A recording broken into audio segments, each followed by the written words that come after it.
Hey everybody, welcome back to the channel. This is going to be an introductory video to my new 6.5 Creedmoor. This has been in the works for a couple of years now and I finally finished it.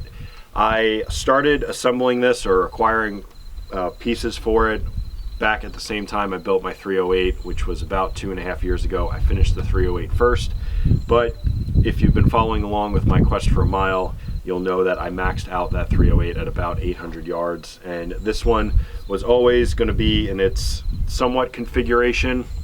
I have changed a couple of things from what I originally purchased for it, but it was always going to be a 22-inch barrel. It was always going to be longer than the 308. The 308's 18-inch barrel. This is a 22-inch barrel. And I wanted to build them similar but different, and when I initially was planning them, there was no plan for them. They were just I was just building rifles. Did I build this with the purpose of shooting sub MOA at 1,000 yards? Absolutely not.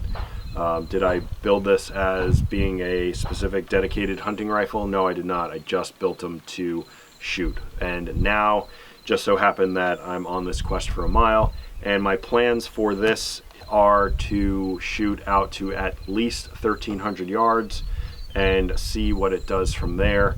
And I do want to compete in the Tactical Games Sniper Challenge with this rifle. So we're going to go from the front to the back. I'll go over all the parts that I put on this and any plans to make any changes. There are a couple. So in the front we've got a dead air flash hider or a suppressor adapter. It's their Chemo. I have a Sandman S in ATF jail waiting for that to be released. All of my flash hiders or muzzle devices will accept that dead air can, so that's one of the reasons why I went with this one versus something else. 22-inch ballistic advantage barrel, chambered in 6.5 Creedmoor. I've got a superlative arms adjustable gas block in here. The Magpul bipod I borrowed from the 308. I'm not sure what I'm going to do with this one. This is one of the things that I might change to something a little bit more robust, a little bit better built.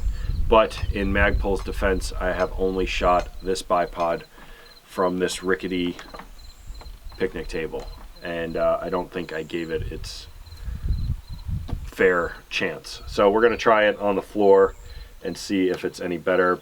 A lot of people on the channel said that you need a rear shooting bag. Well, I got a better rear shooting bag. This is the Armageddon Gear Schmedium. I was messing around with the placement of this yesterday, and with the bipod in this position and this in the rear, I can get a very stable base, almost probably more stable than the lead sled. So I don't know if this is going to stay. This is one of the things that are up in the air, but now my 308 doesn't have a bipod. So Aero Precision enhanced handguard, Aero Precision upper, Aero Precision lower. I've got a bunch of minuscule parts from, actually this lower part kit was an enhanced lower kit from Spike's Tactical, and I have changed out the trigger to a CMC trigger. Got them on sale, and I really like that trigger. I have at least 5 of them, I think. Aero Precision bolt carrier, and this is one of the things that is definitely going to change, and that's the charging handle. I got a knockoff during the pandemic, something I just, you know, parts were so hard to come by and I just wanted to have something. This thing is a piece of crap. The one on the 308 is falling apart. One of the arms keeps falling apart, so I'm gonna get a either an Aero Precision Breach or a Radian Raptor because I really like those two. In the back we've got a Magpul PRS. This thing is heavy. If I do compete in the Sniper Challenge, I might want to get something that is lighter. This thing weighs almost 2 pounds, and I can probably cut off about a pound if I go with something else. And then one of the other things that I changed was this grip. I got more of a vertical grip because, as you know, in PRS or long distance shooting, your thumb usually rests on the outside, and I was just feeling with my 308 that I didn't have really great hand position, so I went with more of a vertical grip. The scope is a Vortex Viper PST Gen 2 first focal plane 5 to 25 by 50, and I have that on some Vortex Pro rings.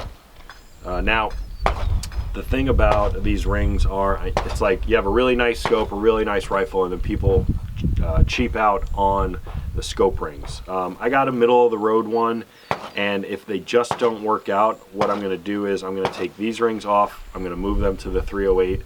The 308 has a mount that was actually meant for a LPVO, so I have an LPVO in the closet that I have no way of mounting. So if I do get a better mount, it's going to be for this one. These will go to the 308, and that one, the 308 mount, will go back on the LPVO, and I can put that on a regular 5.56 223.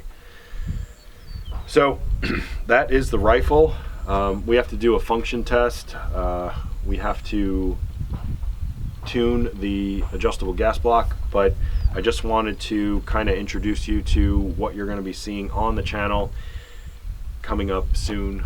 I hope you enjoyed this one. Any questions, let me know down below. Like and subscribe, leave a comment in the comment section below.